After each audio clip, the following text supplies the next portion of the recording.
Bella was awakened by the sound of a doorbell ringing. It was early morning and she wasn't expecting anyone. As she got out of bed and opened the door, she didn't immediately recognize her childhood friend. She looked up and down at a tall young woman wearing a somewhat short skirt for casual attire. Bella tried to figure out why the face seemed so familiar. She couldn't quite identify who she was. The face felt familiar, yet it had changed significantly. The woman was cradling something in her arms. "Are you gonna let me in or what?" The friend giggled, looking tired. "Oh, of course, sorry. Come in." Sonia walked inside, her high heels clicking on the floor. She placed her bundle on the sofa. "My arms are killing me." The bundle suddenly started moving and a cry emanated from it. Bella stood up and approached. "Is that a baby?" Sonia lit up a cigarette and said, "A work of art named Leah." Bella immediately began waving the smoke away with her hands. "Are you out of your mind? Go smoke on the porch now. There's a baby here, for heaven's sake." Sonia smiled and said, "Nothing's changed at all. You're still as righteous and boring as ever."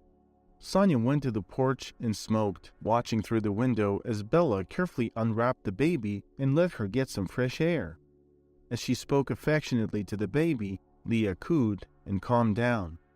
When Sonia returned from outside after smoking 3 cigarettes in a row, she didn't smell pleasant. Bella stood up, opened the window, and looked at her disapprovingly. "How are you feeding her?" Sonia dismissed it with a wave of her hand as if it wasn't important. "There's a bottle in the bag." Bella quickly prepared some porridge and changed Leah's clothes, which she found in the bag. "It's chilly outside. You need to keep her warm and fed."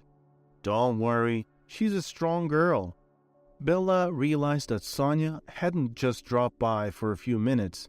Since it was still dark outside, she prepared a bed for the little one. The baby was already drifting off to sleep, even though she hadn't eaten much. When Leah fell asleep, Bella put the bottle away and gestured for Sonia to join her in the kitchen. "Well, you must be hungry too, friend. Let me make you some coffee and a sandwich. I want to know how exactly you ended up here." They sat in the kitchen, and Sonia began to talk. "You know, I trusted him.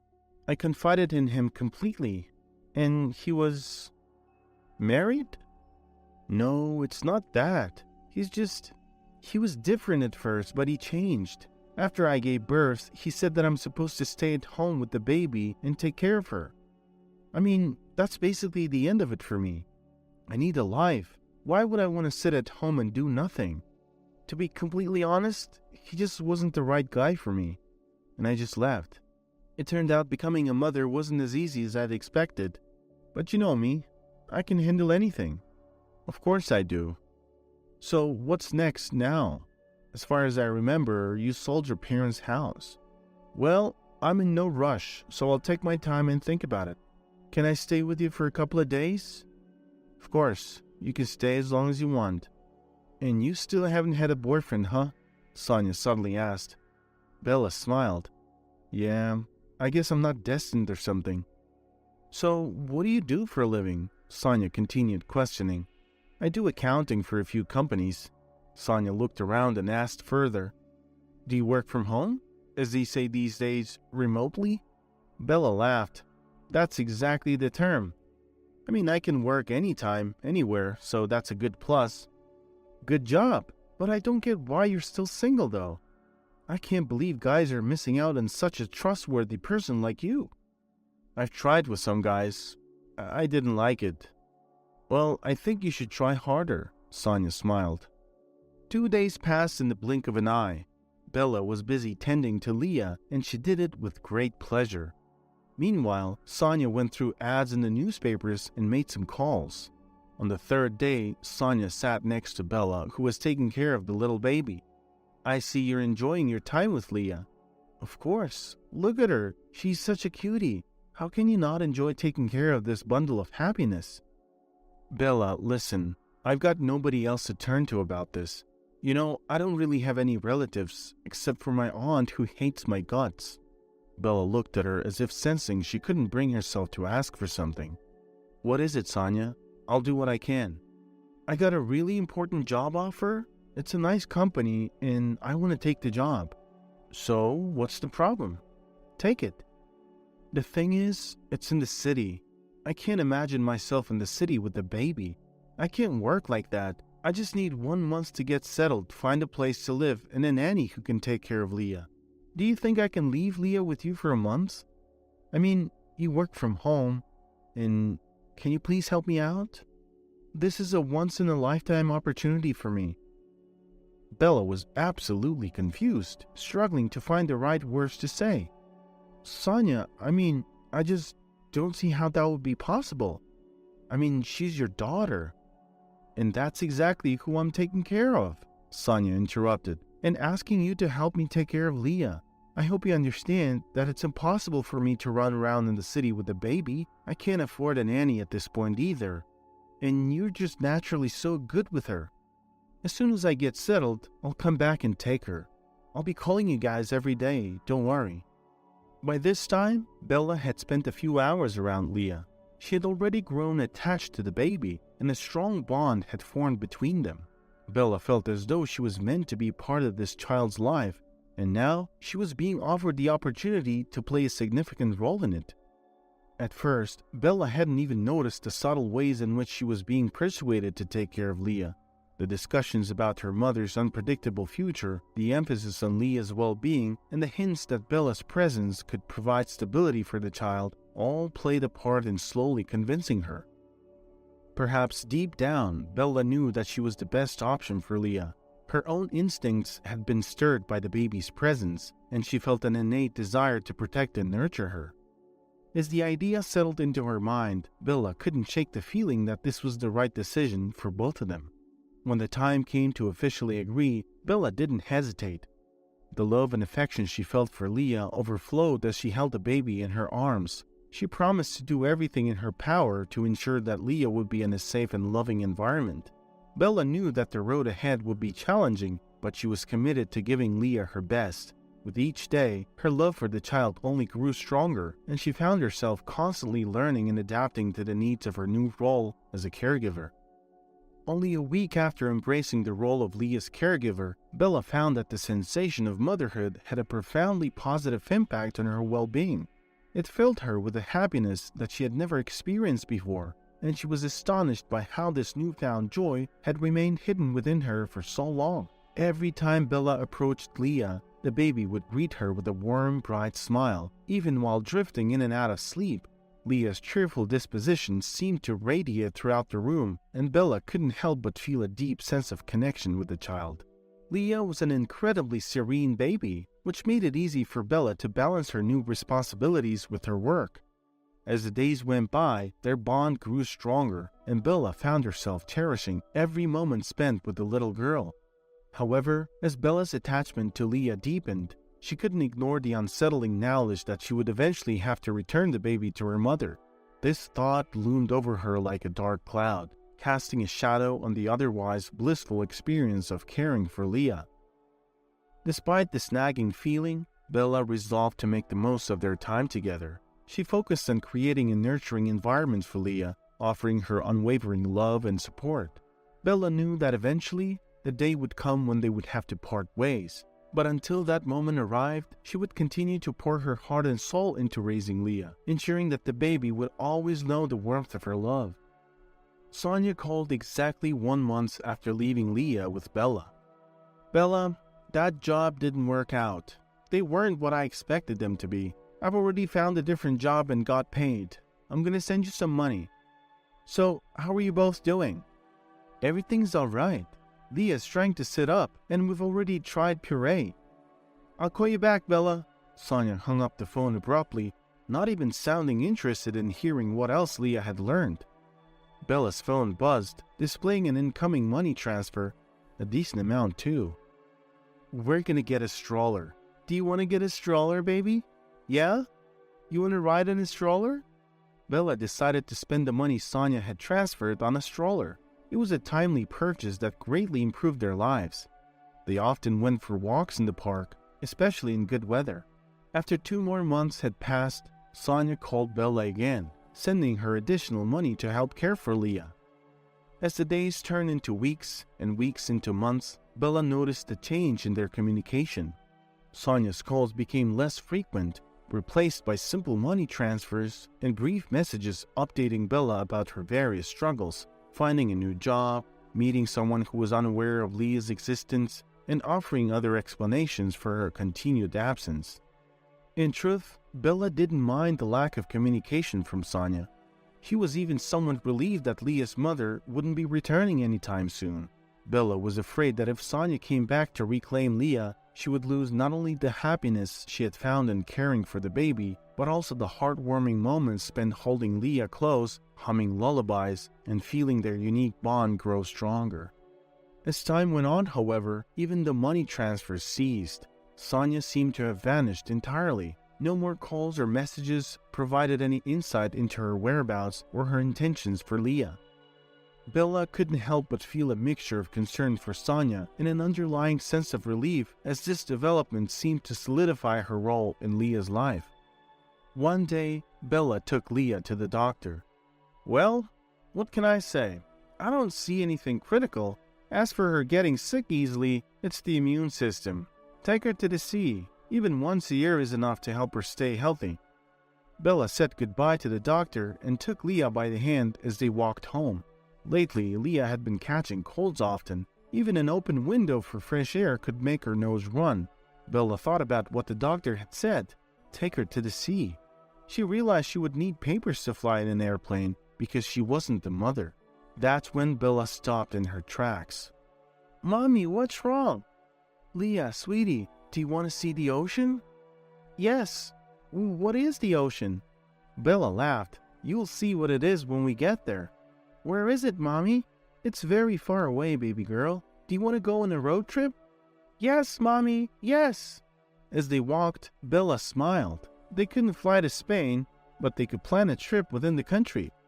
A week later, Bella and Leah were on their way to California to see the ocean. Leah looked out the window, exclaiming, "Mommy, the trees are running past us." Bella laughed, replying, "That's us driving fast, baby." Leah kept asking questions, seemingly unconcerned with the answers. The West Coast greeted them with breathtaking beauty. Leah was awestruck by the vast ocean horizon. She gazed at it for a few minutes before taking a deep breath. "Mommy, it's beautiful." It wasn't just beautiful, it was enchanting. The stunning sunset, the water's shimmering surface, and the serene yet majestic ocean created an unforgettable scene. It seemed as if time had stopped, allowing people a moment to pause and look around. "Yeah, it is beautiful indeed," Bella agreed. A man nearby, watching the water with a faint smile, caught her attention. When Leah noticed a girl her age next to the man, she ran up to her, and they raced towards the water's edge. The man approached Bella, introducing himself. "Hi, I'm Rob. We just got here too, and can't tear ourselves away from the scenery to go back to the hotel." Bella laughed, wondering how the man figured out they had arrived recently too. "How did you know we just got here?" "Well, this sunset strikes everyone the hardest the first time they see it. The emotions from the experience are never the same after that, because once you've seen it, you've seen it. But the first time, whew, it blows minds." Bella stood there speechless as the girls raced back towards them. In their haste, they nearly knocked both Bella and the man off their feet. Bella's instincts kicked in as she reached out to catch Leah, while the man did the same for his daughter.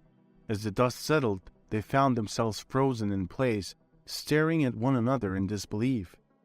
Bella's expression grew serious as she studied the young girl in the man's arms and then looked back at Leah. The man appeared to be equally taken aback by the situation. The two girls were the spitting image of one another, the only distinction between them being the outfits they wore. The uncanny resemblance between the children raised a flurry of questions in Bella's mind. Were the girls related? Could they be twins separated under mysterious circumstances?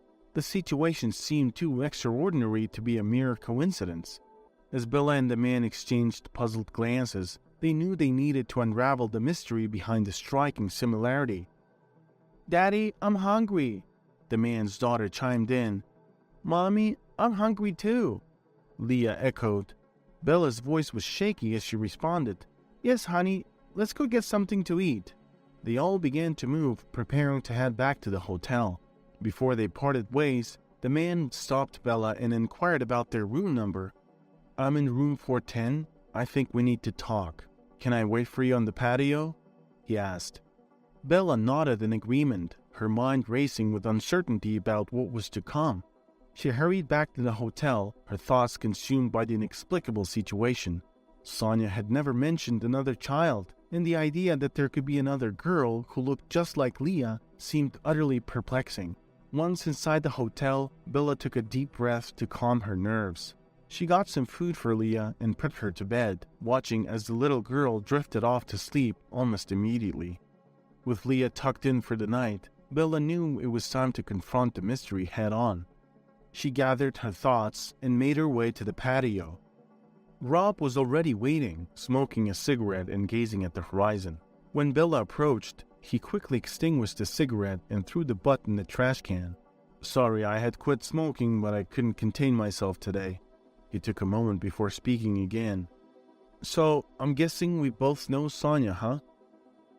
When Bella heard the name Sonia, all her hopes that this was just a simple coincidence crumbled at that moment. "Yes, she's my friend. It's been 5 years since I last heard from her. She left Leah for months and never returned." "Yeah, she'd always dreamed of a big city life. I was madly in love with her. I really hoped we could build a family, but Sonia, she's just... I don't know how to explain it. There was so much mystery in her that made her extremely attractive to men, but she chose a different life. She chose to stay mysterious. Sonia left me when I suspected she was pregnant. I searched for her for 2 years but found Christine instead. It wasn't hard to convince the orphanage. The DNA test did its job. I still wish to find Sonia, but this time to tell her how much I've come to hate her." "Are you saying that she only took one of the babies?" Bella asked. "She did, and now I know why. Christine was born with a heart disease. Sonia didn't want to deal with a sick baby." Bella's eyes filled with concern, but Rob quickly reassured her that things were fine now. "Christine has had a few surgeries and she can't fly for now, and that's actually why we're here. Other than that, she's absolutely healthy." Bella and Rob stayed up late talking, not noticing as the sky began to lighten.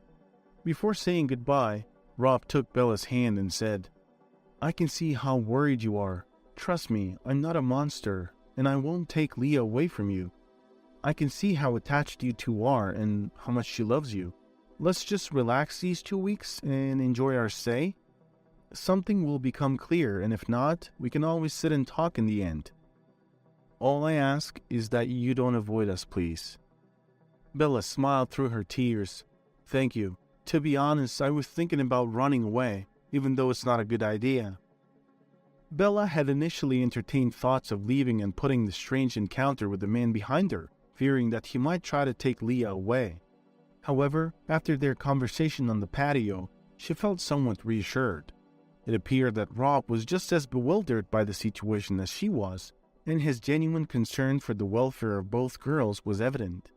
That being said, Bella couldn't bring herself to trust Rob entirely. The questions surrounding the girls' resemblance were still unanswered, and the stakes were too high for her to let her guard down completely. Despite his seemingly good intentions, Bella knew that she needed to remain cautious in her dealings with Rob. Her priority was to protect Leah and ensure her well-being. As Bella navigated this unexpected turn of events, she found herself wrestling with a mix of emotions. While she was relieved to have someone else who understood the gravity of the situation, she couldn't help but feel anxious about the uncertainty that lay ahead. The search for answers would undoubtedly be a complicated process, and Bella knew she had to prepare herself for the challenges and revelations that would come with it. She vowed to stay vigilant and focused, determined to safeguard Lisa's happiness and security no matter what the truth might bring. Surprisingly, the girls spent most of their time together, building sandcastles, swimming, and soon even having breakfast together. Bella watched with amazement at how similar they were, even in their gestures and mannerisms. As a result, Bella and Rob spent a lot of time together too. They talked about everything, and at times Bella couldn't fathom how Sonia could leave such a good man behind. Rob was the perfect man, dedicated to family and willing to go to great lengths to provide for it. But most importantly, Rob seemed genuine. Despite his rugged and imposing appearance, he seemed kind-hearted, especially when they rescued the sea turtle together. They all celebrated the rescue, and after an exhausting day and a delicious dinner, the girls fell asleep in Bella's room. Robert and Bella sat on the patio, deep in conversation. He was a true gentleman, courteous and attentive. It had been a long time since Bella had felt so cared for and valued. They stayed up late again, and Bella only returned to her room in the morning.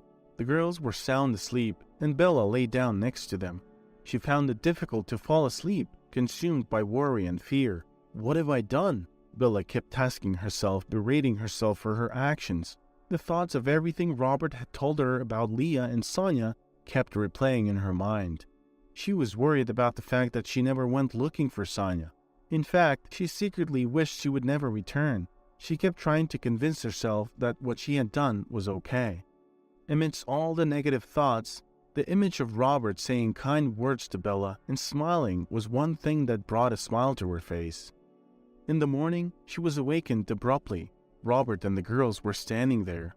"Bella, I think we need to talk," Robert said. "What? What's going on?" Bella asked, bewildered and still groggy from sleep. As she considered what could be happening, her heart raced with fear. She dreaded the worst, that he would announce he was taking Leah. Bella's mouth hung open, waiting for Robert to say the words. At that moment, the girls started jumping up and down on the bed. "Yes, yes, yes," they shouted excitedly. In 3 days, Bella, Leah, Robert, and Christine set off on a new journey together. Their first stop was Rob's place, where they would spend some time getting to know each other better and adjusting to their life as a family. During their stay, the girls grew even closer, their bond strengthening day by day. It was a heartwarming sight to see the sisters playing, laughing, and discovering their shared interests. Once they were settled in at Rob's place, they began making plans to visit Bella's town. Rob wanted to ensure that everything was in order regarding Leah's paperwork and legal matters. As they handled the paperwork and met with lawyers, Bella felt a mixture of relief and gratitude. Robert's support and understanding had made this process much easier than she had anticipated. She realized Rob's intentions were pure, and she somewhat felt guilty for feeling cautious about him. Bella knew that the decision to keep Leah close to her sister was the right one. She could see the happiness that their connection brought to both girls, and it filled her heart with joy. In the end, the family decided to split their time between Bella's town and Rob's place, allowing the girls to maintain their relationships with both communities. Through it all, Bella and Robert continued to grow closer, their shared love for the girls and their commitment to providing a loving, stable home for them, forging a strong bond between them. As the days turned into weeks and weeks turned into months, it became clear that this new family was meant to be. Together, they faced the challenges and joys of life, united by their love and dedication to the happiness of Leah.